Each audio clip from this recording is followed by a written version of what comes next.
Sebagai langkah kesiapsiagaan, APM tingkatkan pemantauan di kawasan pesisir Pantai Kelantan. Pada masa sama, penduduk negeri itu diingatkan supaya elak sebarang aktiviti pantai buat masa ini.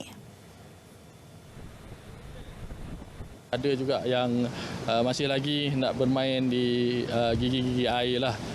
Yalah bila bercuti kan, jadi nakkan suasana lah. Suasana di pantai ni. Jadi kita kena tengok jugalah, dan kita di APM ni yang meronda buat memberi nasihat lah kepada penjaga supaya tengoklah anak-anak mereka ni. Yang penting kita tak nak berlaku apa-apa yang tidak diingini lah. Peringatan itu susulan amaran angin kencang dan laut bergelora kategori kedua yang dijangka berlaku di seluruh Kelantan hingga hari ini. Ia diramal membawa angin dengan kelajuan 50 hingga 60 km sejam selain ombak setinggi 3.5 hingga 4.5 meter.